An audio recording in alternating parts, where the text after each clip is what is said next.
Hello, বলছি তোমরা কি আমার ভয়েস শুনতে পাচ্ছ? একটু জানাবে, এবং ভিডিও ক্লিয়ার আছে কিনা।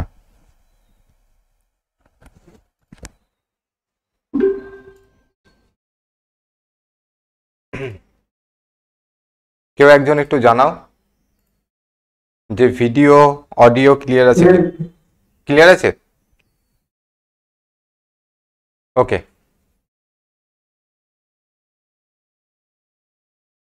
ঠিক আছে, তাহলে আমি শুরু করছি। হ্যাঁ, ক্লিয়ার। চলো,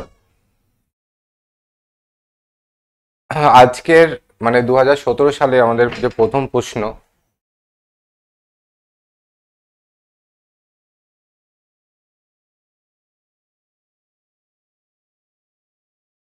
সে প্রথম প্রশ্ন কি বলেছে? কনভার্সন অফ CH3CCH, এটা থেকে আমাকে বানাতে হবে CH3CCH2। প্রথম কথা হচ্ছে কোয়েশ্চেন আমরা যেখান থেকে নিয়েছি এখানে একটু মিস্টেক আছে। ওকে, দেখো এই যে আমি স্ট্রাকচারটা আঁকছি CH3, তাই তো, মানে কার্বন তার সাথে 3টে হাইড্রোজেন যুক্ত আছে। ওকে, আর কার্বন আরেকটা হাত খালি আছে, সেই হাতটার সাথে এই কার্বনটা বন্ড করে আছে। ঠিক, এবার তারপরে দেখো দেওয়া আছে দুটো বন্ড, তারপরে দেওয়া আছে দেখো C, তার সাথে একটা H আছে। ঠিক, তো এটা কি ঠিক আছে? আমাকে বলতে পারবে কেউ এটা ঠিক আছে কিনা? এখানে প্রত্যেকটা কার্বনের কি চারটে চারটে হ্যান্ড ফিল্ড আছে, বা চারটে ইলেকট্রন বন্ডেড আছে কি প্রত্যেকটা কার্বনের? যেরকম এই প্রথম কার্বনের যেরকম দেখো এখানে একটা ইলেকট্রন, এখানে একটা ইলেকট্রন, এখানে একটা ইলেকট্রন, এখানে একটা ইলেকট্রন, মানে চারটে ইলেকট্রন এখানে বন্ডেড আছে। কিন্তু দ্বিতীয় কার্বনের ক্ষেত্রে যদি আমি দেখি, দ্বিতীয় কার্বনের ক্ষেত্রে দেখো এখানে একটা ইলেকট্রন, এখানে একটা, এখানে একটা, কিন্তু আরেকটা মিসিং আছে। তো এখানে অ্যাকচুয়ালি একটা ট্রিপল বন্ড হবে, তা নাহলে এই এই যে মানে অপশন আছে, অপশন অনুযায়ী জিনিসটা যাবেও না। তো কোয়েশ্চেনে একটু ভুল আছে, এখানে ট্রিপল বন্ড হবে। ঠিক আছে, তো এটা একটা হাইড্রোকার্বন, কার্বন আর হাইড্রোজেনের সমন্বয়ে গঠিত যৌগ যেখানে ট্রিপল বন্ড আছে। তো দেখবে আমরা যখন অর্গানিক কেমিস্ট্রি পড়বো তখন আমরা পড়বো 3 রকমের হাইড্রোকার্বন। ঠিক আছে, একটার নাম হচ্ছে অ্যালকেন, একটার নাম হচ্ছে অ্যালকিন, আরেকটার নাম হচ্ছে অ্যালকাইন। অ্যালকেন কাদেরকে বলবো? যেখানে আমি কার্বন আর কার্বন শুধু সিঙ্গেল বন্ডই থাকবে, একটা লম্বা চেন হাইড্রোকার্বনের, সেখানে কার্বন আর কার্বন শুধু সিঙ্গেল বন্ডই থাকবে, তাকে আমরা বলবো হচ্ছে অ্যালকেন। অ্যালকিন কাকে বলবো? যেখানে কার্বন আর কার্বনের যদি ডবল বন্ড থাকে। ওকে, যেরকম এই ওপরে যেটা দেওয়া আছে যে এটা থেকে তোমাকে কনভার্ট করে বানাতে বলেছে, যেরকম CH3C, এখানে একটা H আছে, এই Hটাকে আমি এখানে আলাদা করে লিখলাম, ডবল বন্ড CH2। এখানে যেরকম ডবল বন্ড আছে, একটা সিঙ্গেল বন্ড আছে সেটা ম্যাটার করছে না, যদি আমার একটা ডবল বন্ড থাকে তার মানে সেটাকে আমরা বলবো কি? অ্যালকিন। আর যদি কোথাও ট্রিপল বন্ড থাকে, যেরকম এই যে হাইড্রোকার্বনটা, এখানে দেখো 3 ট্রিপল বন্ড আছে, তো কার্বন কার্বন একটা হলেও ট্রিপল বন্ড আছে, তার মানে কার্বন কার্বন যদি ট্রিপল বন্ড হয় তাকে আমরা বলি হচ্ছে অ্যালকাইন টাইপের হাইড্রোকার্বন। এই বেসিক জায়গাটা আশা করি ক্লিয়ার। তো তোমাকে বলেছে এই যে স্ট্রাকচারটা, এটা কি? এটা একটা কি? এটা একটা অ্যালকাইন। তোমাকে বলেছে অ্যালকাইন থেকে বানাতে হবে alkyne, double bond, triple bond থেকে ডবল বন্ড বানাতে হবে। তো এখানে আমরা কোন ক্যাটালিস্টকে বা কাকে ইউজ করব? তো এখানে ইউজ করা হয় লিন্ডলার ক্যাটালিস্ট। ওকে, লিন্ডলার ক্যাটালিস্টকে ইউজ করা হয়, এটা আমাদেরকে একটু মাথায় রাখতে হবে। এই লিন্ডলার ক্যাটালিস্ট আর কিছুই না, এর সাথে এর মধ্যে থাকবে হাইড্রোজেন গ্যাস, মানে হাইড্রোজেন গ্যাস চালনা করা হয়, আর ইউজ করা হয় PD, প্যালাডিয়াম ক্যাটালিস্ট, আর তার সাথে ক্যালসিয়াম কার্বনেট বা বেরিয়াম সালফেট বা চারকোল এরকম কিছু একটা থাকবে, এবং এর সাথে আরো একটা জিনিস থাকে, সেটাকে বলি আমরা লিন্ডলার ক্যাটালিস্ট।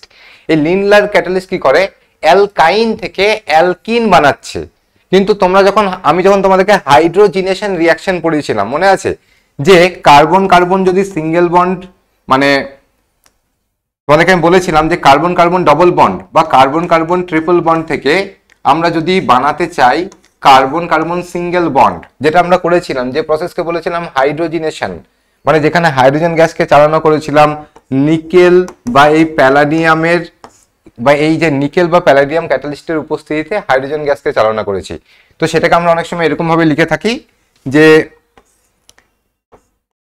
অ্যালকিন বা এই যে অ্যালকাইন, এটা থেকে আমি যদি এই অ্যালকেন বানাতে চাই, সিঙ্গেল বন্ড বানাতে চাই, তাহলে হয় আমি ইউজ করে থাকি নিকেল আর তার সাথে হাইড্রোজেন গ্যাস চালনা করা হয়, বা হাইড্রোজেন গ্যাস চালনা করা হয় তার সাথে ইউজ করা হয় প্যালাডিয়াম। ওকে, এটা শুধু হাইড্রোজেন আর প্যালাডিয়ামকে যখন আমি ইউজ করছি তখন কিন্তু আমার ডাইরেক্ট কিসে কনভার্ট হয়ে যাবে? ডাইরেক্ট কনভার্ট হয়ে যাবে হচ্ছে সিঙ্গেল বন্ডে বা অ্যালকেনে। এটা অ্যাকচুয়ালি একটা বড় রিয়াকশন, মানে এখানে অ্যাকচুয়ালি অনেকে কনফিউজ হয় এই দুটো অপশনের মধ্যে। দেখো এই যে দুটো অপশন আছে না, এই যে এ আর বি, অনেকে ভুল করে এটাকে বি করে, কিন্তু এটা বি হবে না, বি ভুল উত্তর হবে।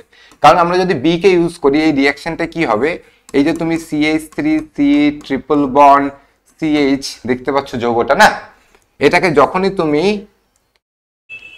বি মানে H2 গ্যাস চালনা করবে প্যালাডিয়ামের উপস্থিতিতে, তখন কি তৈরি হবে? প্রথমে তৈরি হবে হচ্ছে ডবল বন্ড, মানে CH3C ডবল বন্ড CH। এবার এই যে একটা বন্ড ভাঙলো, সেই বন্ডে এদিকে একটা হাইড্রোজেন যুক্ত হবে, এদিকে একটা হাইড্রোজেন যুক্ত হবে। ঠিক আছে, এই স্ট্রাকচারটা তৈরি হলো। এখানে একটা ডবল বন্ড আছে, এটাকে আমি বলবো হচ্ছে অ্যালকিন। ওকে, তো আর এটার নাম কি? অ্যালকাইন। এদের আলাদা নাম আছে, নামকরণটা আমি তোমাদের এখনো করাইনি, শেখাইনি। নামকরণ যখন মানে অর্গানিক কেমিস্ট্রি যখন পড়াবো তখন জিনিসটা আমি শেখাবো ভালো করে। ঠিক আছে, এগুলো চিন্তার কিছু নেই, এগুলো ইজি জিনিস, পারবে।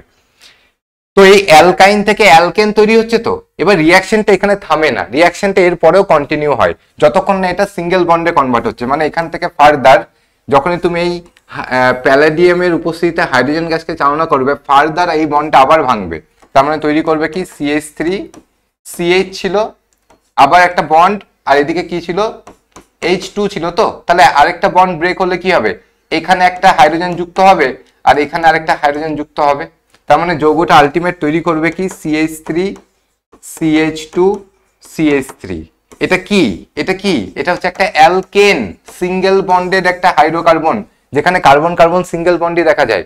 তো আমি যদি এই দ্বিতীয় অপশনটাকে ইউজ করি, তাহলে এই অ্যালকাইন থেকে ডাইরেক্ট আমি মানে টোটাল মানে রিয়াকশনটা কন্টিনিউ চলবে, থামবে না মিডিলে, একদম আমি অ্যালকেনে গিয়ে থামবো। কিন্তু আমি যদি লিন্ডলার ক্যাটালিস্টকে ইউজ করে থাকি, তাহলে রিয়াকশনটা এখানে এসে থেমে যাবে। ওকে, মানে আমার অ্যালকাইন থেকে আমার তৈরি হবে হচ্ছে অ্যালকিন। বোঝা গেল? তো তোমাকে এটাই বলেছে যে এখানে ট্রিপল বন্ড হবে, ট্রিপল বন্ড থেকে বানাতে বলেছে তোমাকে ডবল বন্ড। তো এখানে আমরা ইউজ করবো হচ্ছে অপশন এ, মানে হচ্ছে লিন্ডলার ক্যাটালিস্টকে। চলো, কখন নিকেল হাইড্রোজেন ইউজ হবে, কখন H2PD ইউজ হবে, সেটা কি কোনো জানো? ওটার কোনো ব্যাপার না, তুমি ওটা অথবা ওটা, নিকেল অথবা প্যালাডিয়াম, নিকেল অথবা প্যালাডিয়াম। ঠিক আছে, ঠিক আছে।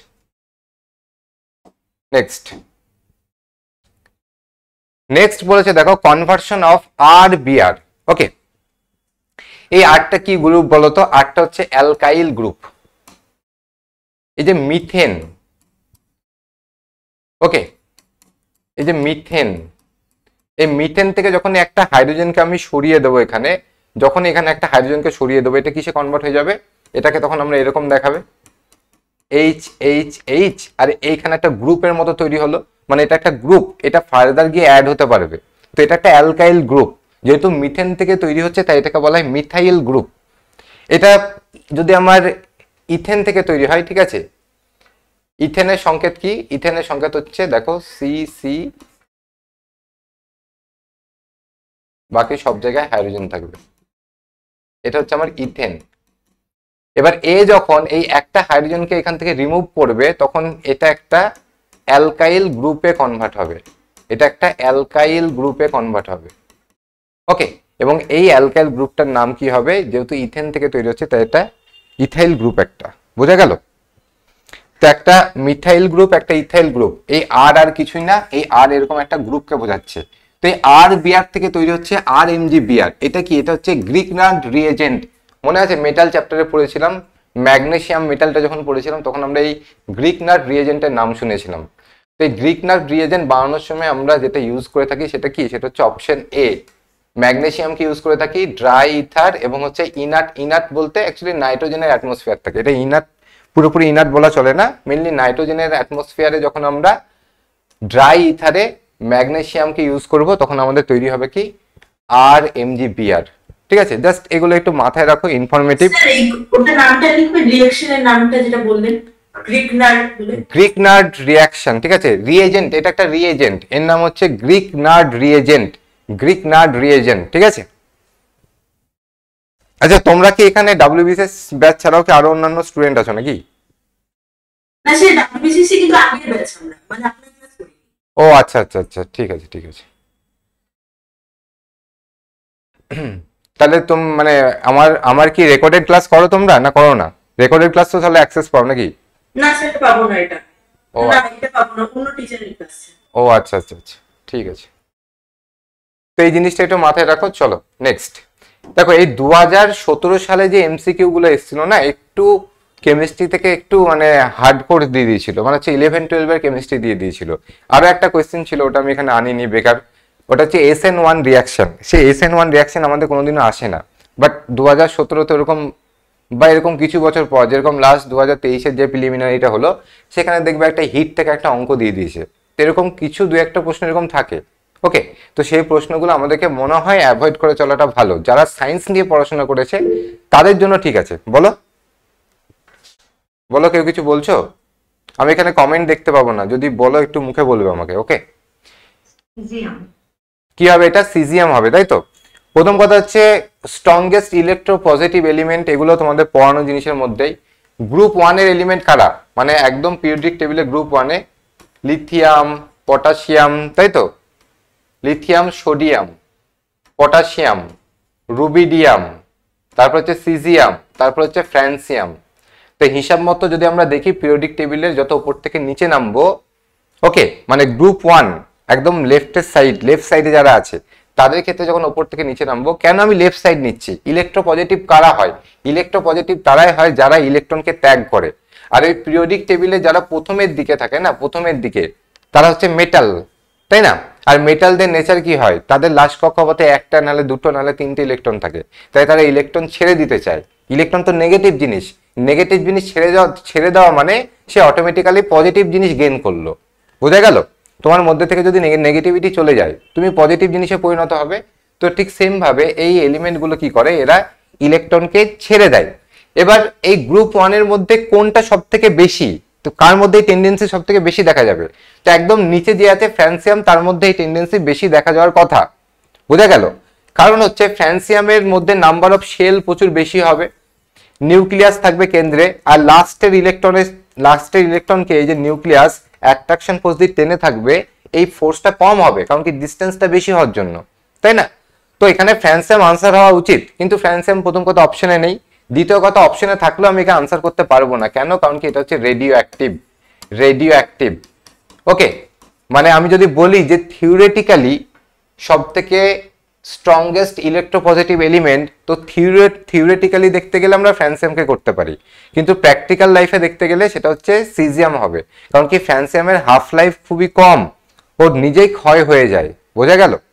তাহলে এখানে আনসার কি হবে? Caesium, option A. নেক্সট, ওকে দেখো, জিওমেট্রি অফ SF4, ঠিক আছে। দেখো এইগুলোও তোমরা পারবে না, ঠিক আছে, না পারাটা স্বাভাবিক। অনেকে মানে জানো আলাদা ব্যাপার, সি স হবে, ঠিক আছে। সি স মানে হচ্ছে ঢেকির মতো স্ট্রাকচার। ওকে, ঢেকির মতো স্ট্রাকচার। এই যে SF4 এর আমরা হাইব্রিডাইজেশন বার করতে পারবো তো? মনে আছে হাইব্রিডাইজেশন বার করার ফর্মুলা কি? H=12 ইন্টু হচ্ছে ভি। ওকে, ভি বলতে বোঝানো হচ্ছে যে সেন্ট্রাল অ্যাটম যেটা, সেটাখানে সালফারের যে ভ্যালেন্স সেল, সেই ভ্যালেন্স সেলে কতগুলো ইলেকট্রন আছে। ভি বলতে বোঝানো হয় number of electron in valence shell. Okay, তার সাথে অ্যাড করব হচ্ছে আমরা এক্স কি? Number of mono atomic, sorry, monovalent, number of monovalent, এটা আমি একটু কাটলাম, মনোভ্যালেন্ট অ্যাটম, মানে যাদের ভ্যালেন্সি 1, এরকম অ্যাটম কতগুলো আছে, প্লাস ক্যাটায়নের মাথায় কত চার্জ আছে আর অ্যানায়নের মাথায় কত চার্জ আছে। এটা একটা ফর্মুলা। তো এই ফর্মুলা যদি আমি দেখি, সালফারের ভ্যালেন্স সেলে কতগুলো ইলেকট্রন থাকে, কেউ বলতে পারবে এখানে? সালফারের ভ্যালেন্স সেলে কতগুলো, ভ্যালেন্স সেল মানে হচ্ছে লাস্ট সেলে কতগুলো ইলেকট্রন থাকে গো? জানা আছে? 2 8, তাহলে 8ই হবে। 2 8 সালফারের অ্যাটমিক নাম্বার কত? 10 কি 16 ভুলে গেছি। 16 10 ও আচ্ছা 16 তাহলে 16 হলে তো 2 8 6 হবে, 6 হবে, মানে ঠিক 6 আছে। হবে। তার মানে 6 প্লাস, আমি দেখো 10 ভুলে ভুলে মানে ভুলে ভুলে আচ্ছা ঠিক আছে, অসুবিধা নেই। দেখো SF4 আছে, তো 4 এফটা কি? এফটা হচ্ছে ফ্লোরিন। ফ্লোরিন হ্যালোজেন গ্রুপের মৌল। ফ্লোরিনের যে লাস্ট শেলে 7খানা ইলেকট্রন থাকে, তাহলে অক্টেট ফুলফিল করার জন্য ওর কতগুলো ইলেকট্রন চাই? একটা। তার মানে এই যে ফ্লোরিন মানে হ্যালোজেন গ্রুপের যে মৌলগুলো আছে তাদের প্রত্যেকেরই একটা করে ইলেকট্রন চাই অক্টেট ফুলফিল করার জন্য। আর অক্টেট ফুলফিল করার জন্য যতগুলো ইলেকট্রন চাই সেটাকে বলা হয় তার ভ্যালেন্সি। তো হ্যালোজেন গ্রুপের যে মৌলগুলো আছে না, ফ্লোরিন, ক্লোরিন, ব্রোমিন, ঠিক আছে, এদের প্রত্যেকেরই ভ্যালেন্সি হচ্ছে 1। তো এরা হচ্ছে মোনোভ্যালেন্ট অ্যাটম। তো এই মোনোভ্যালেন্ট অ্যাটম কতগুলো আছে? 4টে। তাহলে লিখবো হচ্ছে 4 প্লাস এখানে কেউ ক্যাটায়ন বা অ্যানায়ন ফর্ম করেনি। যদি ক্যাটায়ন বা অ্যানায়ন ফর্ম করতো তাহলে এখানে পজিটিভ বা নেগেটিভ এরকম কিছু লেখা থাকতো, ঠিক। তাহলে এখানে ক্লোজ করে দিলাম। তাহলে হাইব্রিডাইজেশন কত বেরোলো? 5। হাইব্রিডাইজেশন 5 বেরোনো মানে আমি কি বলেছিলাম? এস একটা অরবিটাল থাকবে, পি 3টে, আর একটা থাকবে হচ্ছে ডি। ওকে, মানে একটা এস, পি পি পি, আর দেখো ডি 5টা, 1 2 3 4 5। তার মানে এটা হচ্ছে হাইব্রিডাইজেশন। এবার এটা sp3d যখন কারো হাইব্রিডাইজেশন হয় না, তার শেপটাকে বলা হয় trigonal bipyramidal. Trigonal bipyramidal, এটা হয় হচ্ছে তার স্ট্রাকচার। এবার আমরা তাহলে বলছি কেন যে এর স্ট্রাকচার হচ্ছে সিস? কেন বলছি? তার কারণ শুধু আমরা হাইব্রিডাইজেশন চেক করলে হবে না। এবার এর এই যে ট্রাইগোনাল বাই পিরামিডাল যে স্ট্রাকচারটার কথা বলছি না, সেটা একটু ডিস্টর্টেড থাকে। ওটা ডিস্টর্টেড হয়ে গিয়েই ঢেকির মতো স্ট্রাকচার বাই সিস স্ট্রাকচার নেয়। এবার ডিস্টর্টেড হবে কিনা সেটা বোঝার জন্য আবার আমাদেরকে কি করতে হয়? লোন পেয়ার বার করতে হয়, লোন পেয়ার। আর সেই লোন পেয়ার বার করার ফর্মুলা কি? বার করার ফর্মুলা হচ্ছে কত হাইব্রিডাইজেশন বেরিয়েছে minus monovalent atom minus divalent atom. Divalent atom মানে যেরকম অক্সিজেন হতে পারে ডাইভ্যালেন্ট অ্যাটম, কারণ কি অক্সিজেনের লাস্ট কক্ষে 6টা ইলেকট্রন থাকে, ও যদি আর 2টো ইলেকট্রন পায় তাহলে অক্টেট ফুলফিল হয়ে যাবে। তো এখানে কোনো ডাইভ্যালেন্ট অ্যাটম নেই, তাহলে হাইব্রিডাইজেশন কত পেয়েছি? 5। মনোভ্যালেন্ট অ্যাটম কত আছে? 4। তাহলে বাদ দিলে হচ্ছে 1।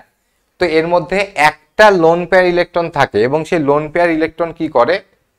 এই সালফার, এই ওপরে ওপরে এরকম ফ্লোরিন থাকবে, এই দুই কোনায় থাকবে ফ্লোরিন, আর এদিকে থাকবে হচ্ছে একটা লোন পেয়ার, দিয়ে ঠিক এরকম একটা স্ট্রাকচার বানাই। এটাকে তোমার থ্রি ডি ভাবে না বোঝালে বুঝতে পারবে না।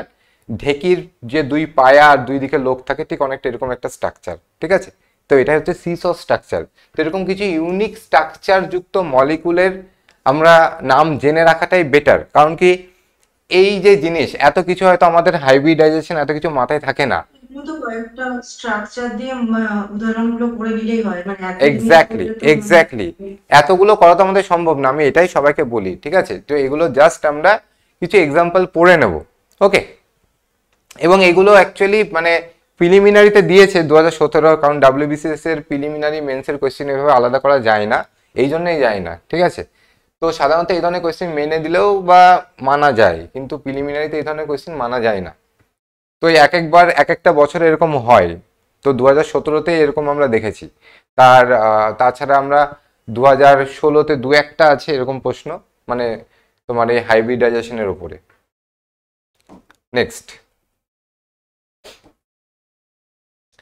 নেক্সট এটা হচ্ছে থার্মোডাইনামিক্স এর প্রশ্ন, ঠিক আছে, যেটা আমি এখনো তোমাদের পড়াইনি। ওকে, তো এটা এইভাবে আমার এখন বোঝানো সম্ভব না, জাস্ট এটা মাথায় রাখো যে স্পন্টেনিয়াস রিয়াকশন বা স্বতঃস্ফূর্ত বিক্রিয়া হতে গেলে না, এই গিভস ফ্রি এনার্জি বা জি এর ভ্যালু ডেল্টা জি এর ভ্যালু নেগেটিভ হতে হবে। ওকে, ডেল্টা জি এর ভ্যালু আমাকে নেগেটিভ হতে হবে বা জিরোর থেকে কম হতে হবে। ওকে, এটা একটু মাথায় রাখো। আমি যখন পড়াবো তোমাদের থার্মোডাইনামিক্স একদম শেষে পড়াবো, মানে কিছু কিছু টপিক আছে যেগুলো এরকম টাইপের, তাদেরকে আমরা একদম শেষের দিকে গিয়ে পড়বো, বুঝতে পেরেছো? আগে প্রথমে জিনিসগুলো পড়ে নেবো, মেন জিনিস, তারপরে আমরা থার্মোডাইনামিক্সে হাত দেবো, কারণ থার্মোডাইনামিক্স আমাদেরকে অনেকটাই বেছে বেছে পড়তে হবে। ক্লিয়ার? চলো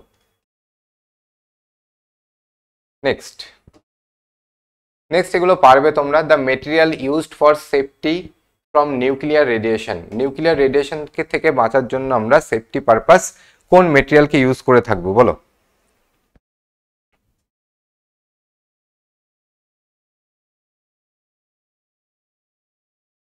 কি হবে? গামারের রেডিয়েশন মানে গামারের ভেদন ক্ষমতা সব থেকে বেশি, তো রেডিও অ্যাক্টিভ মিনারেল থেকে আলফা বিটা গামা এই ধরনের রেডিয়েশন বেরোয় এবং গামার ভেদন ক্ষমতা সবচেয়ে বেশি। তো গামাকে আটকাতে পারবে সেটা হচ্ছে লেড। লেডের একটা মোটামুটি থিকনেসের একটা পুরু একটা লেয়ার, সে গামা রেডিয়েশনকে থামাতে পারবে, তাই আমরা এখানে লেডকে আনসার করব। ঠিক আছে,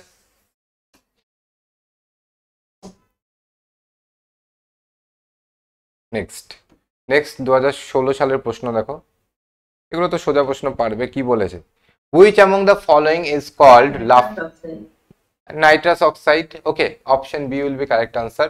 হামফ্রে ডেভি এই নাইট্রাস অক্সাইডের নাম লাফিং গ্যাস দিয়েছিলেন। ঠিক আছে, আচ্ছা নামটা একবার লিখে দেবেন বোর্ডে, যে নাম দিয়েছিলেন।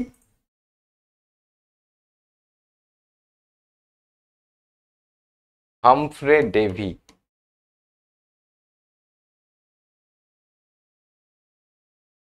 ওকে, হামফ্রে ডেভি ইনি নামকরণটা করেছিলেন। ওকে,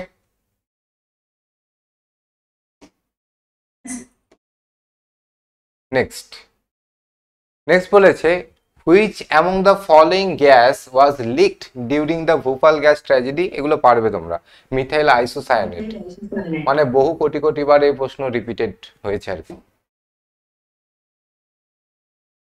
which metal is present in chlorophyll. ক্লোরোফিলের মধ্যে কোন ধাতুটি প্রেজেন্ট থাকে? ম্যাগনেসিয়াম প্রেজেন্ট থাকে, জানো এগুলো।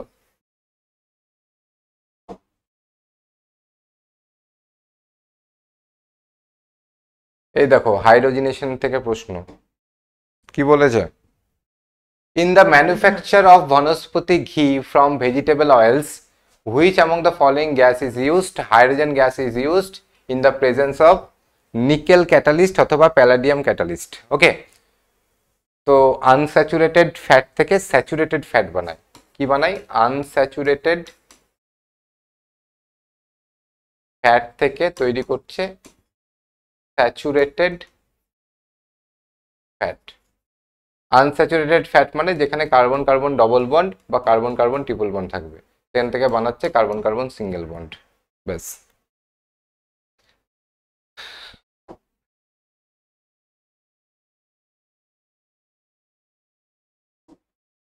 Which among the following is responsible for depletion of ozone layer. পারবে, এগুলো সোজা প্রশ্ন। ফ্লুরোফ্লুরোকার্বন, CFC.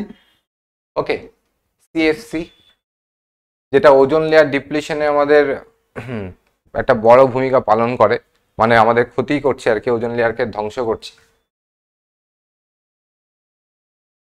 Next, the term PVC used in the plastic industry stand for polyvinyl chloride. একদম, option C will be correct answer, polyvinyl chloride.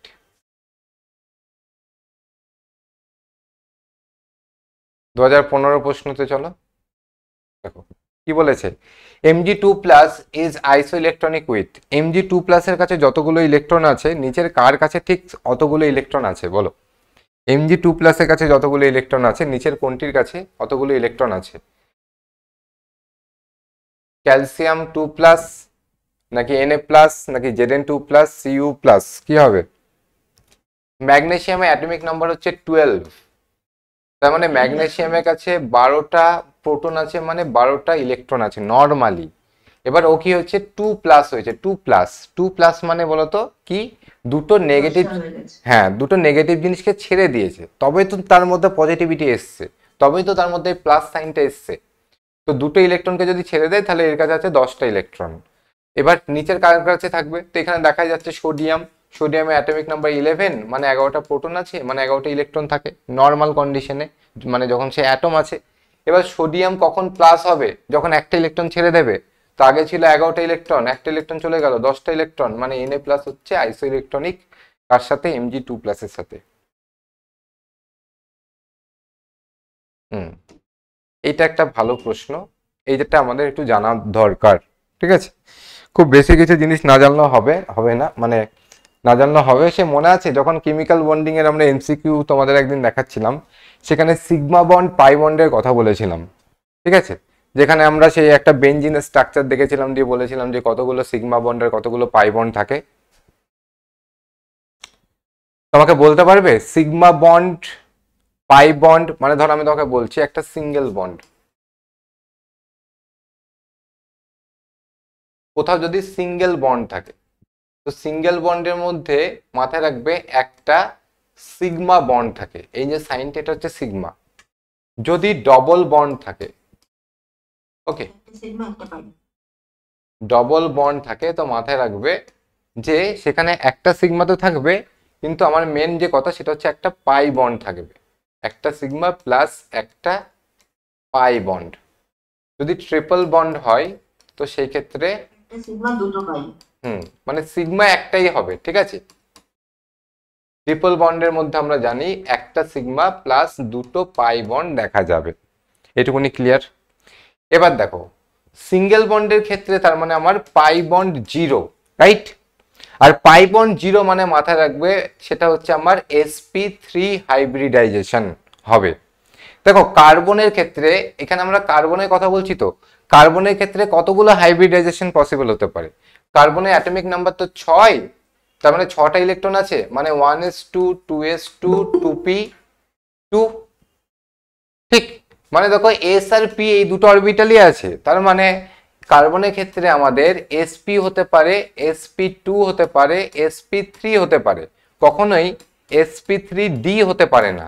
তো এই তিনটে স্টেটই possible কার্বনের ক্ষেত্রে। এবার কখন কখন কখন কোনটা হবে সেটা আমরা দেখব।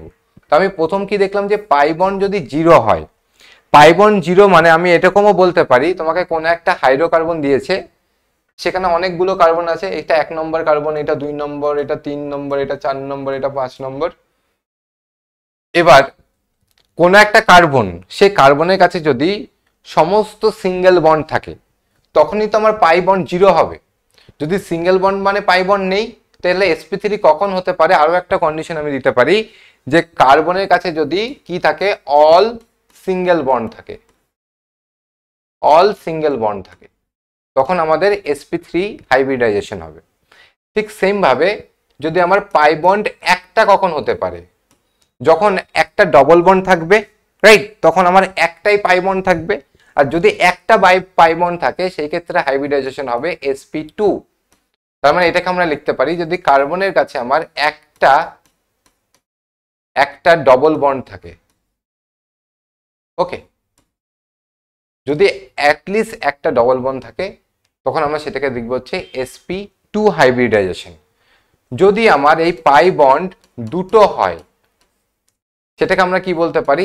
sp hybridization. বা এটাকে আমরা এরকম লিখতে পারি যে কার্বনের কাছে যদি আমার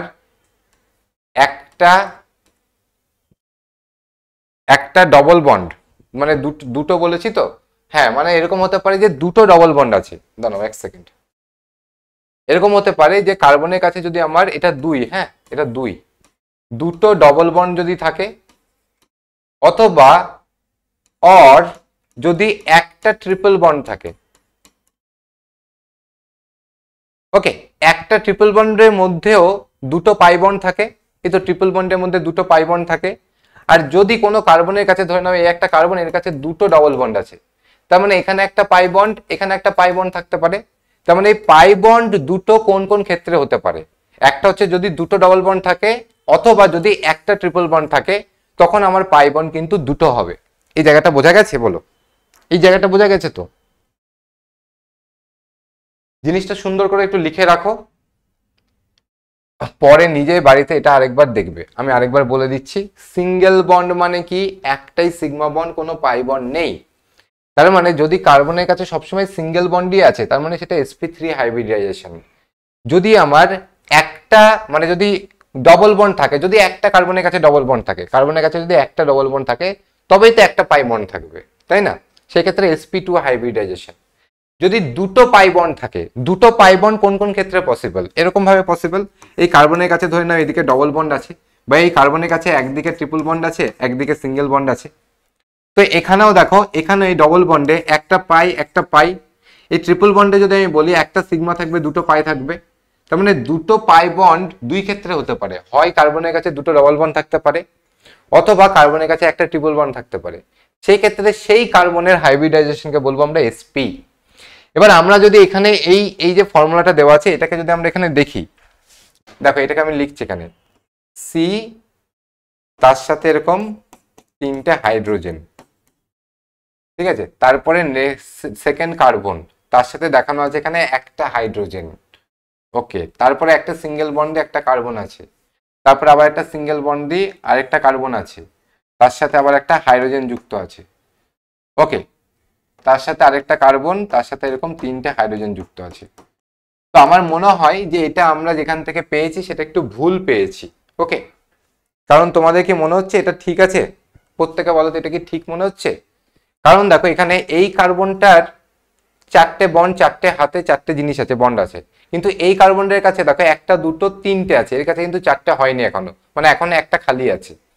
এই কার্বনটাকে যদি দেখি এর দেখো একটা দুটো দুটো আছে কিন্তু চারটে নেই।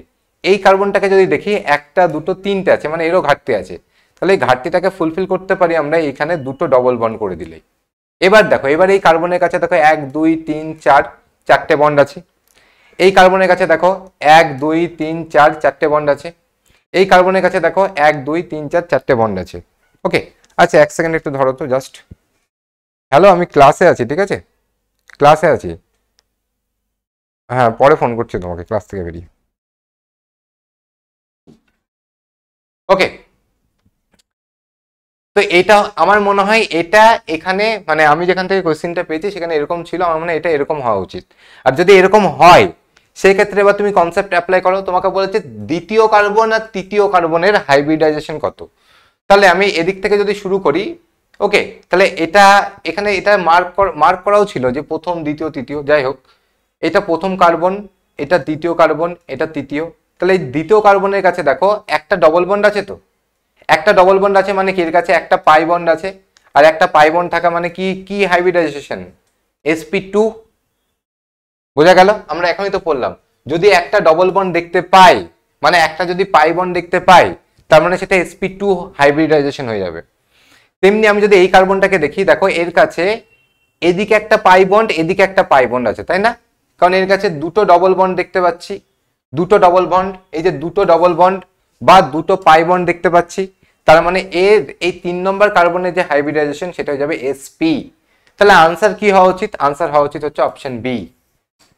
বোঝা গেছে জিনিসটা প্রত্যেকের কাছে? একটা জায়গায় আমি বুঝতে পারিনি, প্রথমে যেটা বললেন না যে কার্বনের খালি sp sp2 sp3 হতে পারে, এই জায়গাটা একটু বলে দিলাম। হ্যাঁ, কারণ ডি হতে পারে না কেন, ডি এখান থেকে আসছে, ওটা ডি হতে পারে না কারণ হচ্ছে তুমি যখন ইলেকট্রনিক কনফিগারেশন করেছো এই যে 1s2 2s2 2p6 হয়তো, তো কার্বনের কাছে তো 6টা ইলেকট্রন আছে, এখানে দুটো এখানে দুটো আর পি তে দুটো গেল, ডি কি আসছে এখানে? ডি অরবিটাল কি আসছে?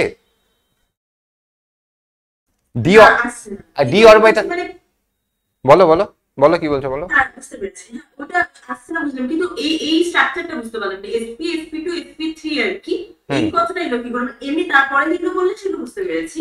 হ্যাঁ দেখো হাইব্রিডাইজেশন, দেখো আমি বলি এখানে ধরো এইচ এর ভ্যালু হাইব্রিডাইজেশন যখন আমার 2 হবে 2, তখন আমরা বলি হচ্ছে sp হাইব্রিডাইজেশন। এগুলো তোমাকে শেখাতে হবে, এগুলো অ্যাকচুয়ালি অরবিটাল মিক্সিং, কেমন ভাবে মিক্স হচ্ছে এই ব্যাপারগুলো না জানলে বুঝতে পারবে না জিনিসগুলো, ঠিক আছে? তো নর্মালি এটা ভাবো যে হাইব্রিডাইজেশন স্টেট বলে একটা জিনিস হয় বিভিন্ন যৌগের আর কি, ঠিক আছে? ঠিক আছে, চলো এটা সে কোন চ্যাপ্টারে পাওয়া যাবে পড়ার জন্য? এটা হাইব্রিডাইজেশন হচ্ছে কেমিক্যাল বন্ডিং এর পার্ট, ঠিক আছে? 11 12 এর কেমিক্যাল বন্ডিং এর চ্যাপ্টার খুললে ওখানে তুমি হাইব্রিডাইজেশন পেয়ে যাবে, ওকে। কিন্তু আমি বলবো বারণই করবো তোমাদের করতে, তার কারণ হচ্ছে ভীষণই মানে এমনি করে কোনো লাভ নেই। দেখা গেলো তুমি যে বছর পরীক্ষা দিলে ওই বছর হাইব্রিডাইজেশন থেকে প্রশ্নই দিল না, তাহলে তুমি ওই 1 নম্বরের জন্য এত লড়াই করলে ঘুরে 1 নম্বরটাও পেলে না, ঠিক আছে? তো ম্যাক্সিমাম সেই জায়গাগুলো পড়ো যেখান থেকে ম্যাক্সিমাম কোয়েশ্চেনগুলো আসে, কারণ তোমাকে 100তে 100 পেতে হবে না, তোমাকে কাট অফ ক্লিয়ার করে চাকরি পেতে হবে, এটা মাথায় রাখো। নাহলে পরে এইসব হাইব্রিডাইজেশন তুমি শিখতে গিয়ে যদি ডাইভার্ট হয়ে যাও তাহলে কি করে হবে? আমি নিজেই বারণ করছি জিনিসটা, তাহলে বোঝো। Next, the compound that cannot be kept is in glass vessel, in হবে এটা, ঠিক আছে, kept in glass vessel because it react with glass. বলো তো গ্লাস ইটচিং মনে পড়ছে? গ্লাস যখন পড়িয়েছিলাম তখন পড়িয়েছিলাম গ্লাস ইটচিং। হুম, তো গ্লাস ইচিং যে প্রসেস, সেখানে কি করা হয়, গ্লাসের উপরে ডিজাইন করা হয়, আর সেখানে আমরা কোন অ্যাসিডকে ইউজ করে থাকি, হাইড্রোফ্লুরিক অ্যাসিডকে ইউজ করি, এইচএফ অ্যাসিডকে ইউজ করি। তো এইচএফকে আমরা গ্লাসের মধ্যে রাখতে পারবো না, কারণ কি ওর সাথে রিয়াক্ট করে অন্য কম্পাউন্ড বানিয়ে ফেলবে। ওকে, তাই এইচএফকে আমরা রাখতে পারবো না গ্লাসের কন্টেনারের ভেতরে।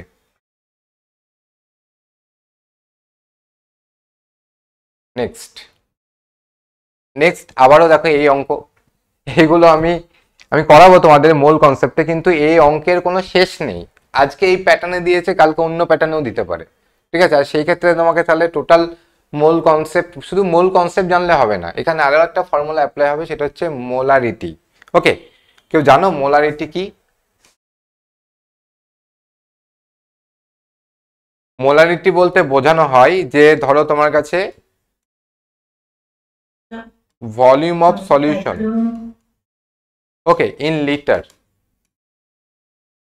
ওকে, volume of solution in litre, যে কতটা ভলিউমে তোমাকে সলিউশন দিয়েছে এবং তার মধ্যে কতটা সলিউট প্রেজেন্ট আছে। Okay, number of mole of solute present, ওপরে লিখবো হচ্ছে আমরা number of mole of solute present.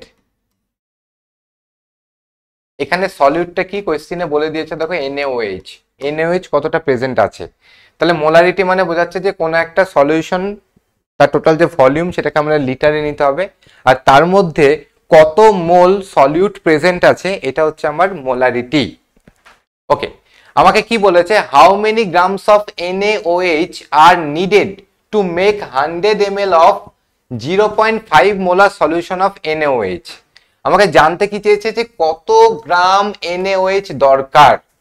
তো এই যে কত, হ্যাঁ 2 গ্রাম তো হবে, তো কত কত গ্রাম NaOH দরকার বলো। মোলারিটিতে যেহেতু 1000 ml, তো সেটা মানে হচ্ছে 40 গ্রাম এর ক্ষেত্রে।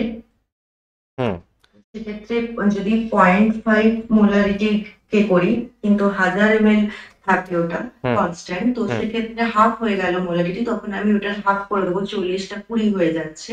এবার 0.5 মোলারিটি কনস্ট্যান্ট রেখে আমি ওটা যদি 100 ml করে দিই, তো সেক্ষেত্রে 20/1000 × 100 2 গ্রাম। ওকে ওকে, হ্যাঁ এভাবে করতে পারো, ঠিক আছে, অসুবিধার কিছু নেই। তো আমাকে কোয়েশ্চেনে বলে দিয়েছে কি যে টোটাল 100 ml এর তোমাকে একটা সলিউশন আর কি বানাতে হবে, ঠিক আছে, মানে যতটা ভলিউম, টোটাল ভলিউম, এই যে নিচে দেওয়া আছে না যে ভলিউম অফ সলিউশন লিটার, ঠিক আছে, এটা 100 ml দেওয়া আছে, ওটাকে আমাকে লিটারে কনভার্ট করতে হবে। আর এখান থেকে মোলারিটি আমাকে বলে দিয়েছে, মোলারিটি বলেছে কত, 0.5 m। ওকে, আর তাহলে আমাকে এখান থেকে বার করতে হবে number of moles of solute present, কত মোল সলিউট প্রেজেন্ট আছে এটা আমাকে জানতে হবে। তাহলে এটা যদি বার করতে যাই, তাহলে মোলারিটির সাথে কি হবে, এটা গুণ হয়ে যাবে। তার মানে number of moles of solute present, mole of solute present যেটা, সেটা যদি আমি এখানে ক্যালকুলেট করতে যাই, তাহলে কি করবো, এই মোলারিটির সাথে গুণ করে দেবো ভলিউমটা। তো মোলারিটি কত, 0.5, ভলিউম কত, 100 ml বলেছে, তো ওটাকে লিটারে কনভার্ট করা মানে 1000 দিয়ে ডিভাইড করো। ওকে, তাহলে 1000 দিয়ে যদি ডিভাইড করি, এটা আসবে কত, এটা ধরে নাও 0 দুটো 0 কেটে গেল, মানে 0.5/10 মানে হচ্ছে 0.05 বা 5/100, তাই তো, এটা আসবে তো, ঠিক, এটা হচ্ছে number of mole, number of মোল বেরোলে এটা। এবার আমাদের আরেকটা যে ফর্মুলা, যে নাম্বার অফ মোল বার করার ফর্মুলা মনে আছে সবার?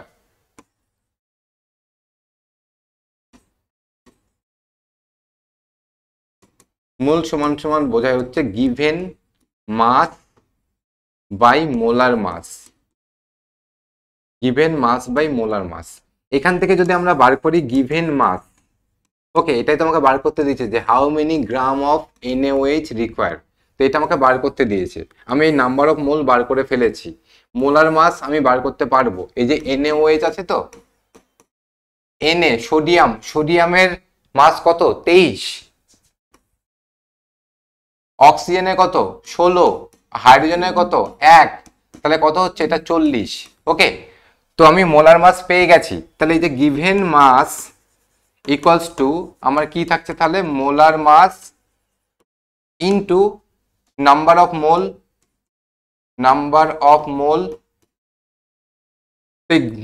মোলার মাস কত বেরোলো আমার 40 ইন্টু নাম্বার অফ মোল কত আমার 5/100।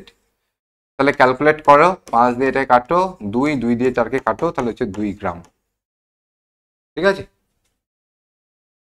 তার মানে আনসার কি হবে, অপশন এ এখানে, তাই তো, 2 গ্রাম। তো স্ক্রিনশট নেওয়ার হলে নিয়ে নাও, ঠিক আছে, আমি তাহলে মুছে দেবো এটা। ধরে নিচ্ছি তাহলে স্ক্রিনশট নেওয়া হয়ে গেছে, মুছে দিলাম।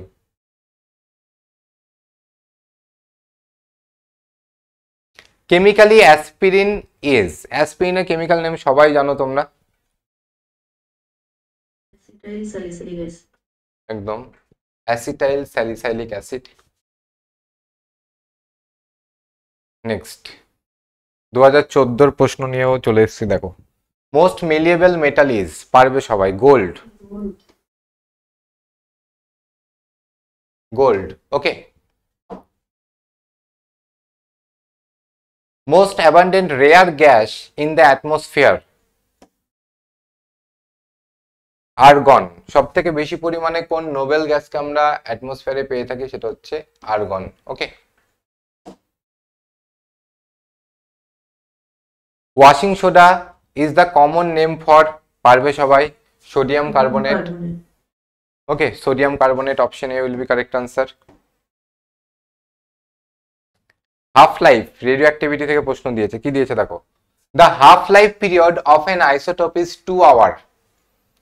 After 6 hours, what fraction of the initial quantity of the isotope will be left? দেখো, ধরো কোন একটা এলিমেন্ট তার হাফ লাইফ বলেছে, টি হাফ বলা আছে, কত 2 আওয়ার। এর মানে কি, এর মানে কোন একটা এলিমেন্ট সে ধরো ইনিশিয়ালি 100 গ্রাম ছিল, তো কি হবে, এই প্রত্যেক 2 ঘন্টার পরে সে টোটাল অ্যামাউন্টে হাফ হয়ে যাবে, মানে 100 গ্রাম থেকে 50 গ্রাম হয়ে গেল।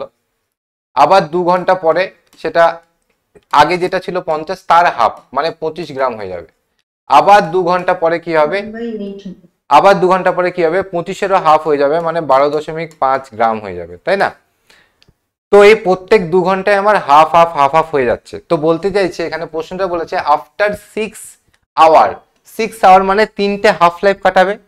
তো এখানে ফ্র্যাকশনে দিয়েছে, তো আমি ধরে নিলাম আমার যে রেডিও অ্যাক্টিভ এলিমেন্ট আছে সেটা টোটালে এখন 1 পরিমাণ আছে, 1 পরিমাণ আছে।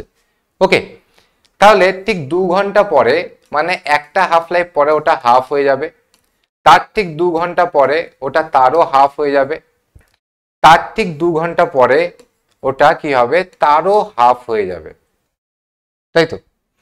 এটা তো ফর্মুলা অ্যাপ্লাই করে করলেও হয়, মানে লাইক এম সমান টোটাল টাইম বাই, হ্যাঁ হ্যাঁ, ফর্মুলা অ্যাপ্লাই করতে বলো এম সমান, তো অ্যামাউন্ট লেফট হবে initial amount by 2 to the power n, তো n এখানে 3। দেখো, অবশ্যই ফর্মুলা অ্যাপ্লাই করলে হবে, কিন্তু এখানে ফর্মুলা অ্যাপ্লাই দরকার নেই তো, ঠিক আছে। ফর্মুলা আমরা তখনই অ্যাপ্লাই করতে যাব যখন আমাদের কাছে কোনো উপায় থাকবে না, ঠিক আছে, কোনো মেথড নেই, তখন আমরা ফর্মুলার দিকে যাব, ঠিক আছে, এটা মাথায় রাখো। তো এখানে বলছে কি after 6 hour what fraction of the initial quantity of the isotope will be left behind. তো ইনিশিয়াল কোয়ান্টিটির কতটা পড়ে থাকবে, তো 1 পরিমাণ ছিল, এখন পড়ে থাকবে সে 1 পরিমাণের 8 ভাগের 1 ভাগ পড়ে থাকবে 1/8, মানে অপশন সি হবে রাইট আনসার। যদি বলতো যে কতটা ডিকে হয়ে গেছে, বলো তো তাহলে এখানে 1/8 পড়ে আছে, মানে কতটা ডিকে হয়ে গেছে, এই 8 ভাগের মধ্যে 7 ভাগ ডিকে হয়ে গেছে। প্রশ্ন আমাকে ঘুরিয়েও দিতে পারতো, বোঝা গেল জিনিসটা। যদি বলতো যে আমার কতটা ক্ষয় হয়ে গেছে, তাহলে আমরা বলতাম 7/8। আমাকে প্রশ্ন বলেছে কতটা লেফট বিহাইন্ড, কতটা পড়ে আছে, আর সেটা হচ্ছে 1/8 পড়ে আছে।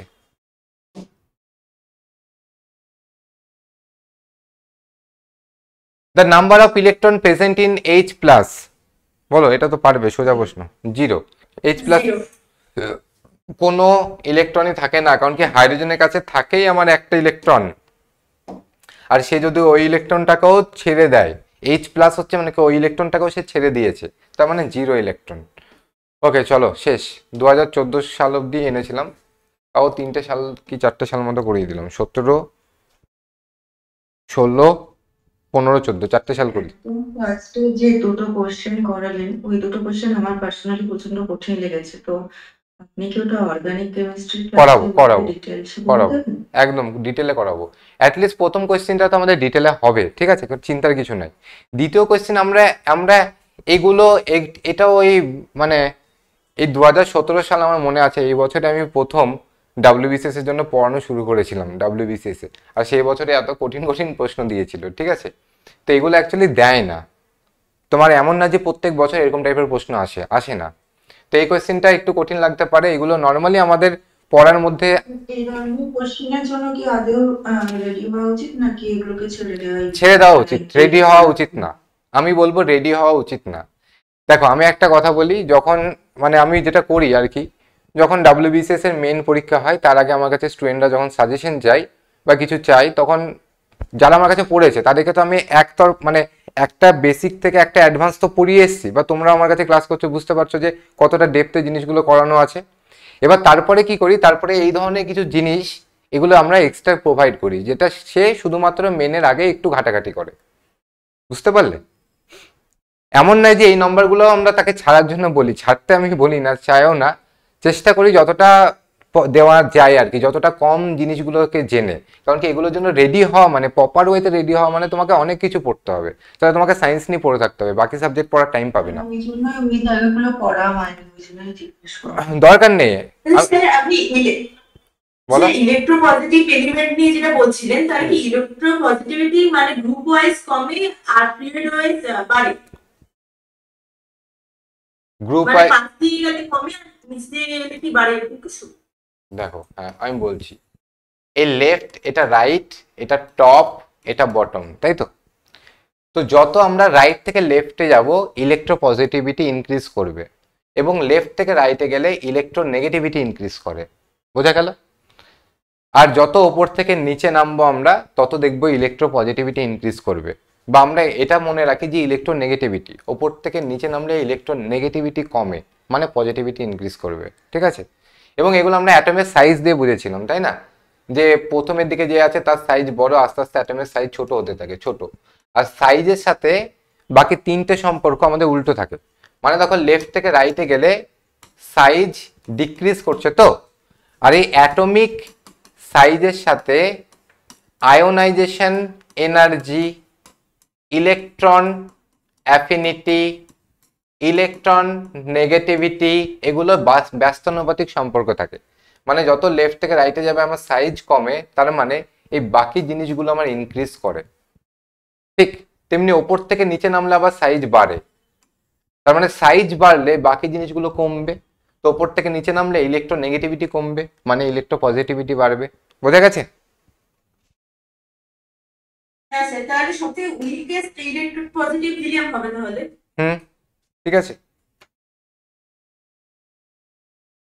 ওকে। তাহলে চলো আজকে আমাদের ক্লাস এখানে সমাপ্ত, ওকে।